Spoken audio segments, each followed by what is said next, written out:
সত্যি সকালের টাইমটাতে একটু অন্যরকমই ব্যস্ততা থাকে। ছেলের স্কুল থাকলে তো একটু তাড়াতাড়ির মধ্যেই সকালের কাজকর্মগুলো সেরে নিতে হয়।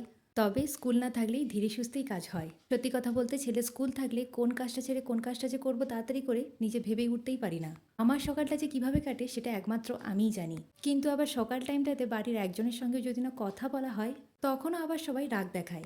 তুমি আবার এত কি কাজ করো যে কথা বলার মতন সময়টুকুও পাও না? তুমি তো থাকো বাইরে, সারাদিন এত কিসের তোমার কাজকর্মের ব্যস্ততা থাকে? বাড়িতেই তো কাজকর্ম থাকে, বাইরে থাকলে কি আর সেরকম কাজকর্ম থাকে? না, একদমই না। বাইরে থাকলে কি আর কাজকর্ম থাকে? একদমই থাকে না। অটোমেটিক সমস্ত কাজকর্মগুলো হয়ে যায়। আমি তো হাতের মধ্যে রিমোট নিয়ে বসে থাকি। রিমোট টিপলেই ফাটাফাট সমস্ত কাজকর্মগুলো আমার হয়ে যায়। কোনো কিছুর প্রয়োজনই হয় না। সত্যি, একবারও কেউ এটা জিজ্ঞেস করলো না যে তুমি সময় মতন খেয়েছো তো? কাজকর্ম তো লেগেই থাকবে, সারাদিন কাজকর্ম একটার পর একটা লেগেই থাকবে। তুমি সময় মতন খেয়েছো তো?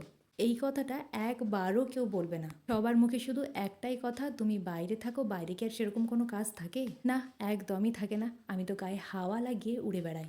তা যাদের এই সমস্ত চিন্তাভাবনা তারা কেন বাড়িতে বসে আছে? তারাও বাইরে আসুক, বাইরে এসে গায়ে হাওয়া লাগিয়ে উড়ে বেড়াক। যাই হোক, ছাড়ুন এই সমস্ত কথাবার্তা। এই সমস্ত কথাবার্তা তো সারা জীবন লেগেই থাকবে। যাদের এই সমস্ত চিন্তাভাবনা তাদের মাইন্ড থেকে কোনো দিনও এই সমস্ত কথাবার্তা সরাতে পারবেন না। ছেলেকে স্কুলের জন্য রেডি করে দিলাম। আজ ছেলের টিফিনের ফ্রুট চাটে ছিল পুরি।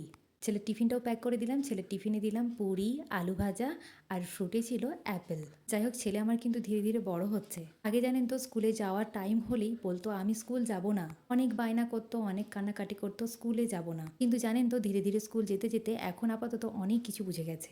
আসলে বড় হওয়ার সঙ্গে সঙ্গে অনেক কিছুই তো চেঞ্জ হয়, তাই না? পাপা তো ছেলেকে স্কুলে পৌঁছেছে, কিন্তু স্কুল থেকে বাড়ি নিয়ে এসেছে মা। তাই ছেলেকে স্কুল থেকে বাড়ি নিয়ে এসে দুপুরের খাওয়া দাওয়াটাও কমপ্লিট করে নিয়েছি। তারপরে ছেলেকে ঘুম পাড়াতে নিয়ে যাব, কিন্তু এমন সময় একটা কল এসেছে পার্সেলের। আসলে সামনেই তো 15ই আগস্ট, ইন্ডিপেন্ডেন্স ডে।